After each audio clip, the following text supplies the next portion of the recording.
So we're here today to speak to Liz McConaghy, otherwise known as the Chinook crew chick, and she's got a fantastic book out at the moment talking about her career in the Royal Air Force, but also goes into some really interesting issues about mental health.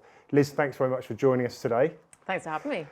So tell us a bit about your background then. What's your story? We'll delve into it in more detail, but... Well, I joined the Air Force age 19, and all I ever wanted to fly on was Chinooks and be a Chinook crewman. I'd seen it in a magazine and at the careers office, and I just thought that's the coolest job in the world. I was very lucky that I went straight to Chinooks. So I arrived at the home of the Chinooks, which is RAF Odium, age 20, and found myself in Iraq, age 21. So I was the youngest air crew to go to Iraq at 21. Did 2 deployments to Iraq. And then the Chinook force turned their eyes towards Afghanistan. So I ended up doing 10 deployments on Op Herrick in Afghanistan. And then eventually came out of the Air Force in 2019 because my neck started to play up, which wasn't surprising after about 3,000 hours in the back of a Chinook. And yeah, spent 17 and a bit years in the Air Force in total.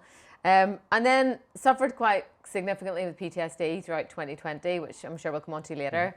And throughout that time of kind of putting life back together after PTSD, wrote a book. And that hit the streets in September. So I guess you could now consider me an author.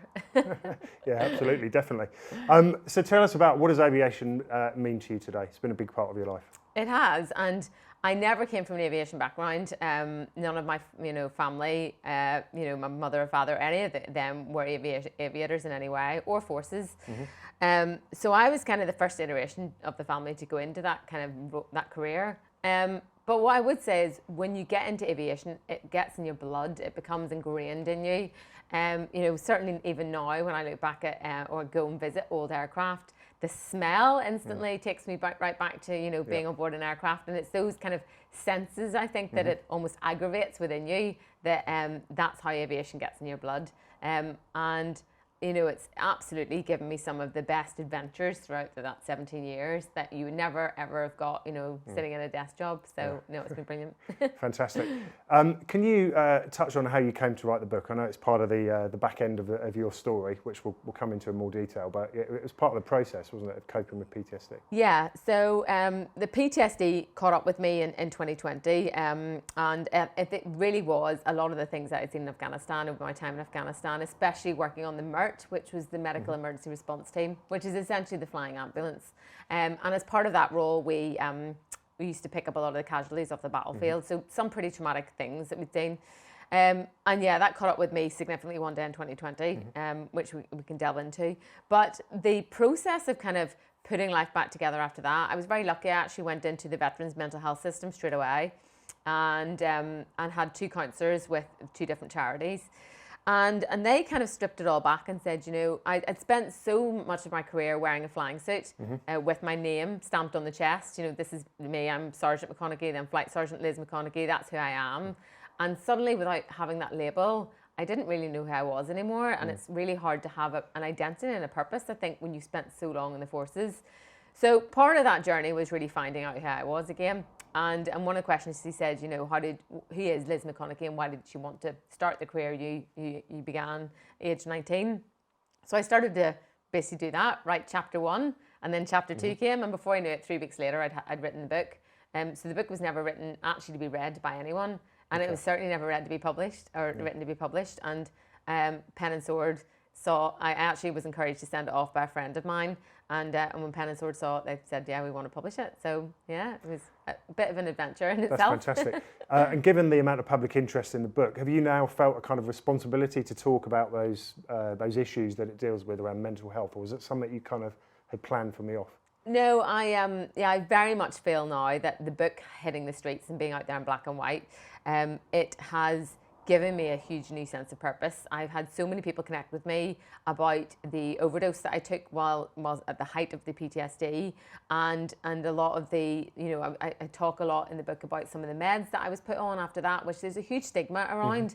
And actually just me being open and honest about it and authentic and kind of my struggles and how I was unraveling. People have connected with me and people have reached out and sort of, they've either been going through the same thing or they have been at a point in their life where they've wanted to take an overdose or wanted to end their life, and they're being very open and honest about that back with me, because the door has been open and that conversation started. And also people who have been affected by suicide have been reaching out to me, and I think that's a really positive thing to come out of something that was so negative. So yeah, it's definitely a new sense of purpose, I think. Okay. So on the back of that then, what's your sort of vision or ambition, if you like, for the future? Are you now the sort of poster child for mental health in the UK? Well, I think, the book, yes, the end is very significantly talks about mental health, but there's, 3/4 of the book is very much about my time in the Air Force and being one of the only females that did my job. And there was a theme throughout my career where I never wanted any kind of special recognition for being a female doing the job. I also think, if you expect a fanfare and a flag to be waved because you're doing the job as a female, it's almost like accepting that you are not good enough in the first place. You don't need any special recognition, just get your head down and get on with it.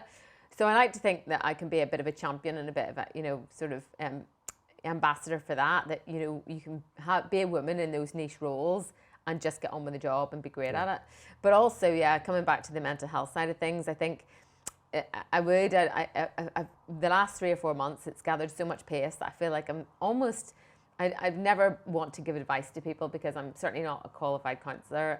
But all I can do is tell my story and almost advise people what not to do and how not to get to the point where I got to. Okay. But just even having those conversations is, the most important thing, because that's the one thing I didn't do when I was unraveling was talk, and talking would have helped so much at the time. Yeah. I kind of had an amazing experience reading the book. I kind of started reading it thinking, I've read I'm an aviation geek, right? We all are watching this video. And I've read a lot of pen and sword books and kind of thought it will be a kind of an interesting insight into a service career. But reading the back end of it, I literally did feel like I'd been punched in the face. I think I said to you before, it was really, wow, this is incredibly brave to do. But I think it was kind of needed. And clearly a lot of people have tapped into that and reached out. So it's fantastic to see you get recognition for it. Yeah, it's really good. And just going back to, we're recording this for International Women's Day. Just going back to that, what would you say to young girls and women now who are similarly thinking about aviation as a future career? Is it something you'd recommend? What are the pitfalls and advice you'd give? Yeah, absolutely. So I think a really important message to get out for anyone who wants to get into aviation is it's not all about being a pilot. You don't have to join the RAF to be like a Red Arrow. There are so many other careers within aviation, and certainly my story has highlighted the job of a crewman. Crewman's job was the shop floor of a helicopter. We had 2 pilots at the front who essentially were just the taxi drivers for a lot of the time, and we were the ones who were operating the aircraft. We were getting the stuff inside, we were putting the stuff underneath, doing a lot of the radios, a lot of the navigation, and interacting with the passengers. And that's as important a job within aviation as much as a pilot, but also all the support network that got us in the air. So the engineers, we have so many more female engineers now in the Air Force. And the same with air traffic. It's a whole big network of people that support us to get in the air. And there are more and more females in the forces now. So for anyone, thinking that they'll be going in as a huge minority, I was whenever I joined back in 2001. And, my first early days in Op Herrick, whenever we used to lift on a tasking day, I would very rarely see females down the back of the aircraft in the Army or, some of the Navy contingency that we flew. Females were really rare. But by the end of Op Herrick in 2015, every time we lifted on the back of the aircraft, there'd be some females there as passengers. And they were dog handlers, they were interpreters, they were embedded with the Army, and they were doing just as good a job as all the rest of the lads. Okay. So, for a female going into that career, I was never ever made to feel like the weaker sex. I was always just one at the team. And it was like having 100 big brothers in the squadron. It was great. So I would absolutely recommend it to anyone. Okay.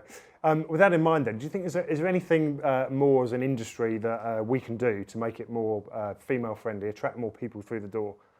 I think things like this, interviewing females who have had those great positive experiences in the forces is key, because it takes away that stigma, and it also allows people that insight, that snapshot into those other roles that you can have within the forces.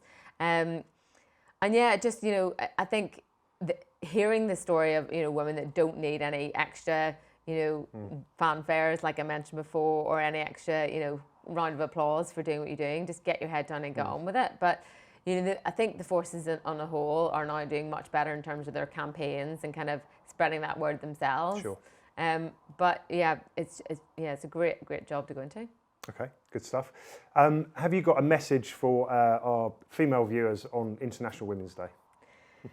So I think, there's a saying that behind every great man, there's a woman at home, isn't there? I think it's an archaic saying, but you know, it is true that, you know, we get to the women absolutely deserve to be applauded for the things that they're achieving, but that saying can be flipped around. You know, a lot of where I've got to today has been by the support of lots of great men, you know, and I'm a massive believer in equality, and it's great that we have International Women's Day, and I'd love to champion those amazing women that have got to those positions. But, you know, no one can get anywhere in life on their own. And, you know, having that support network and having those other people around you is really important, I think, on International Women's Day, to almost, yes, applaud the women there, but also give a silent little nod to the men that have got us there. But, yeah, you can be an absolute, you know, field leader in wherever you go into if you just have that credibility, that great team sort of working ethic, and just get your head down and get on with it. Yeah, fantastic. Okay. I know the answer to this already, but you can go into more detail. What's your favourite aircraft? So obviously the Chinook. I have got one in particular that I absolutely love, which is the mighty Bravo November.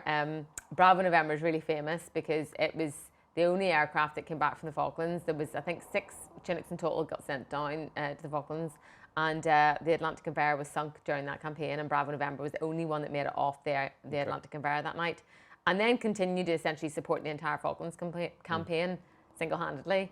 Without a door. It had a door that was missing. But that aircraft has then gone on to continue to essentially support the Chinook fleet for its whole career, and got retired to the Cosford, the RAF Midlands Museum earlier last year. And I only, whenever she got retired, I started to look through my logbook to see how many hours I had on Bravo November. And it turns out that she was the first Chinook I ever flew on. Oh, wow. Back in 2004, I think. As a Famil, Chinook Famil 06 was the sortie. And she was also the very, very last Chinook that I ever flew on in the Falklands back in 2017. So that aircraft bookended my career, which I had no idea about until recently. And, you know, to see her kind of retired up at RAF Cosford, it's kind of nice because I feel like she got out of her war zones alive, and she's now hung up her flying gear, and she's like, that's time is done, and her war is over. And I very much feel like it's the same for me. She's my kindred spirit. Yeah, very good. Aside from the Chinook experience, what other memorable aviation experiences have you got? So I mean, my favourite day ever on the Chinook was ironically going into my old school. You know, I've been all around the globe, and I've been to some amazing places, but being able to take my Chinook into Regent House, which was my grammar school back in Northern Ireland, was a fantastic day. Mainly because, you know, at the grammar school, I was very much encouraged to go to university, you know, fill in your UCAS form. You have to have a degree or you're never going to make anything of your life. And I was dead set at that point already of joining the Air Force. And, you know, off I went to England for the, you know, I was so young at the time. I was so naive, really. I thought Leeds was near London because all the big cities are near each other, aren't they? That's how naive I was. And off I went. And then the Air Force kind of took me under their wings and put their arms around me and basically created this amazing career for me and this amazing journey that I was about to start. So to be able to take the Chinook into the school that day and kind of show the rest of the school, and more importantly the teachers, what an amazing job and career that the Air Force has to offer. You know, all those teachers that said, oh, no, you'll never do anything if you don't get a degree, suddenly wanting to look around my Chinook helicopter was a brilliant day. So sometimes it's those little things you have to go far to find the best experiences. That's pretty much every school kid's fancy, isn't it? Helicopter rocking up at school. Yeah. Oh, we did leave some divots in the rugby pitch. The rugby team were not very happy, but yeah, no, it was good. Good stuff. Okay. If we can just, we'll go back to talking about the book and mental health, really. Can we talk about, you know, at what point did you realise that, you know, PTSD was starting to have an effect on you? And then can you talk about the kind of the process that you went through from, you know, going through the trauma that you did and then coming out the other side? Because I think it'd be good for people to hear that. Yeah, absolutely. So I came out of the Air Force in 2019, and life was really good for that, for like a year. You know, I finally was able to go to a lot of the things that when you're in the Air Force you miss. So people's, you know, birthdays and weddings and all those things that all the time I'd been in Afghanistan, I kept having to say, no, can't go to him away. So 2019 seemed like a really great year. And then in 2020, Boris Johnson locked us all down in the March of 2020. I'd gone through a messy divorce at the time. My ex was in the army, so we'd been very much aligned in terms of our careers, and we both left the military at the same time. So that had sadly crumbled, and I was on my own in my little apartment in Basingstoke. So I'd lost that identity, that purpose, and something that was, in terms of a marriage and a relationship, something that was quite stable in my life the whole time was all gone. So lots of tectonic plates, as I call them, all moving at the same time. And throughout the lockdown, I started to unravel. So because of the lack of routine, I think we all had in lockdown, the lack of purpose, I stopped doing all the things that I'd previously done to cope. So I used to do a lot of running while I was in the Air Force, and certainly at the end of a bad day on MERT, that medical emergency response team, you know, if we had a messy day on that, I'd go for a big long run. And that was my way of emptying the bucket and kind of getting rid of the stress. Okay. And I also used to catch up with loads of friends, you know, and colleagues. That's what we all do, you know, a problem shared is really a problem have. That's so true. And suddenly in lockdown, none of that was available. So as the months went on, I stopped running. I stopped, you know, seeing friends. Even when we came out of the first lockdown, I would watch the phone ring and not even answer it. And I became more and more isolated. I started to eat a lot of sugar as a way of kind of trying to lift my mood and kind of replace the endorphins that you get with exercise. And that wasn't working. And I developed insomnia, which is probably, you know, another after effect of those other things going. And I knew that I was really starting to unravel when one night when I couldn't sleep, I started to look up the back catalogue of a lot of the soldiers we'd picked up in Afghanistan who had paid the ultimate price. So those precious packages, which is always how we looked at them, we tried not to personalise them or find out who they were or their, you know, backstory at home. I was now Googling them at 4 o'clock in the morning to find out, you know, were they married, did they have kids, you know, all that kind of stuff, or were they engaged before they left for theatre. And then in August 2020, I woke up one day and decided that I was going to end my life. And it was very out of character for me because I'm quite a bubbly person normally. So I phoned the GP and explained what had happened.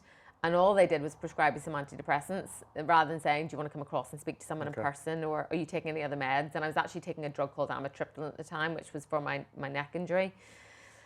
Which I didn't know was also a nerve blocker and also an antidepressant, and had put me in quite a bad place mentally over the space of a couple of days.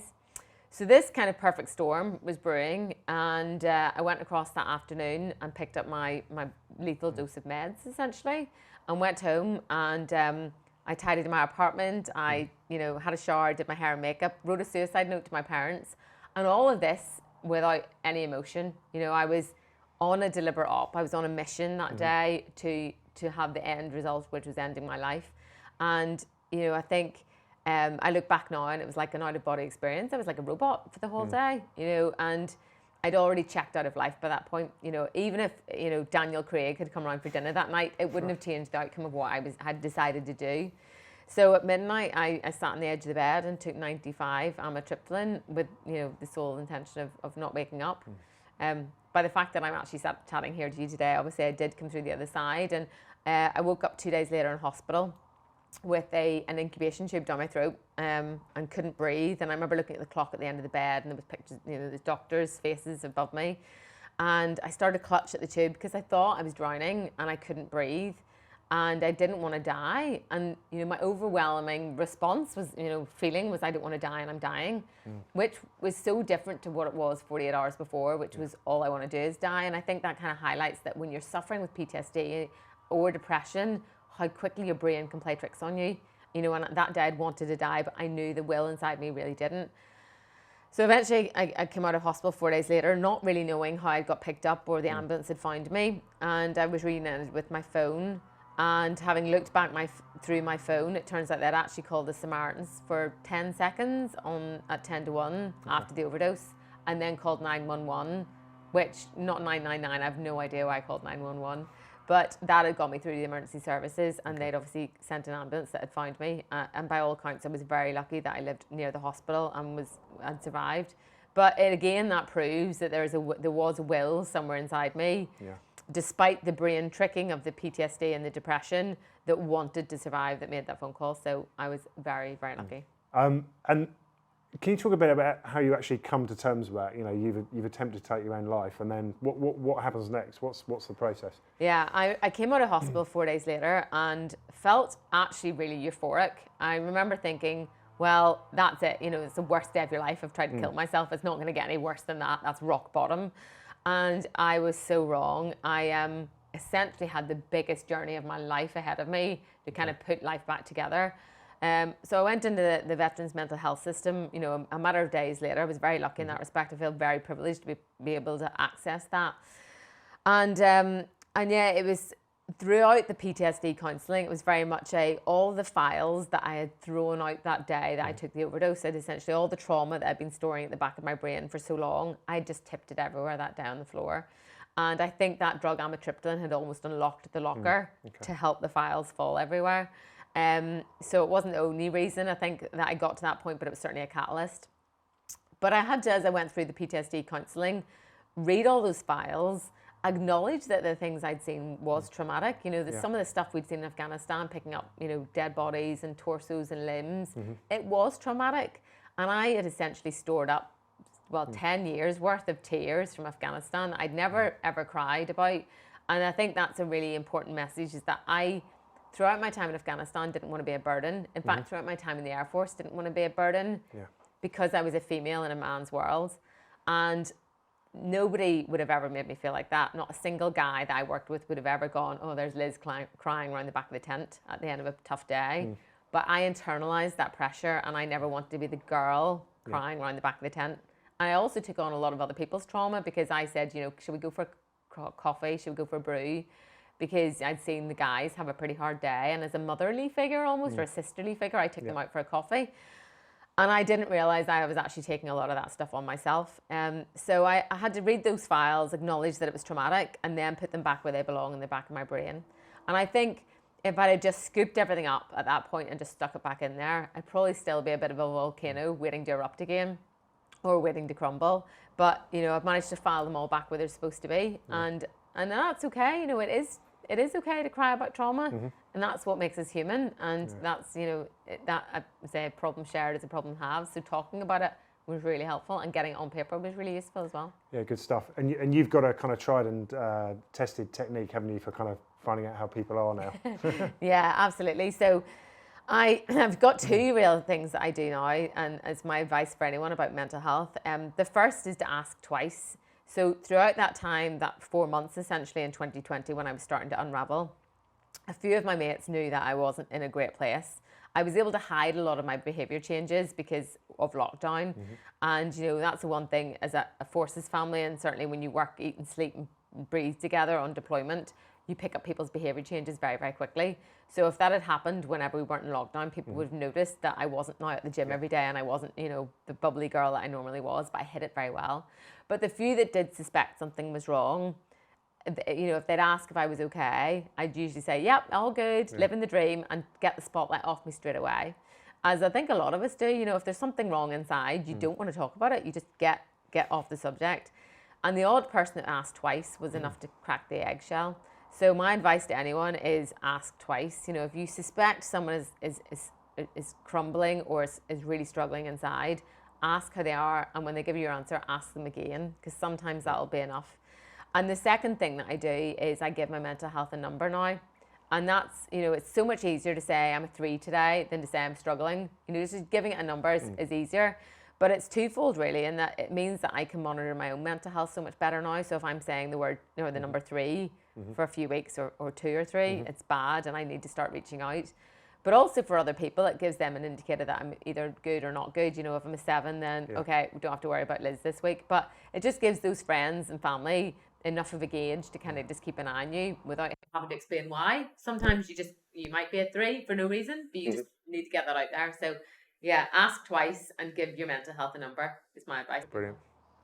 So for any young people, boys or girls, who are thinking about a career in aviation, whether it's in the civil sector or the military, what's your best piece of advice for them, Liz? Oh, that's a good question.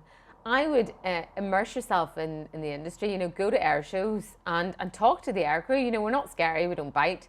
And, you know, that was probably one of the funnest things in being in the Air Force, was actually meeting the general public at, you know, the odd air show that I'd go to, or, you know, just at school visits and things like that. We love being asked questions, because most of the time, certainly the fast jet boys, they love talking about themselves. So go and talk to them, engage with them, because that's where you're going to learn more about what they do on a day-to-day basis, because it's all very well seeing the snazzy movies like Top Gun, but that's not necessarily reality, is it? You know, my working day on a squadron was very different to what Tom Cruise does in that movie. But you're not going to know that unless you go and speak to people. Yeah. So, go to the air shows, talk to the air crew, and read the books, because there's so many great books out there that aviators have written that you're going to probably find more of the real, true stories in there than you are going to see on any, Hollywood movie. Yeah. So, immerse yourself in it and find what you're passionate about. It might not be being a fast jet pilot. It might be helicopters, as it was for me.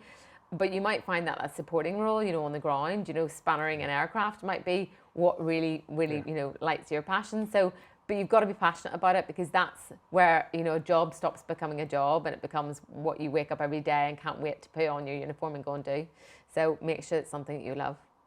So Liz, given everybody's experience of mental health is unique, there's also some common kind of advice, doesn't matter where you are in the world. And I'm expecting that some people watching this will be looking for, the first steps of advice and how they can start dealing with their traumas. What's your advice for anybody who's going through their own problems? Yeah, well, certainly. I mean, I knew that I was unraveling.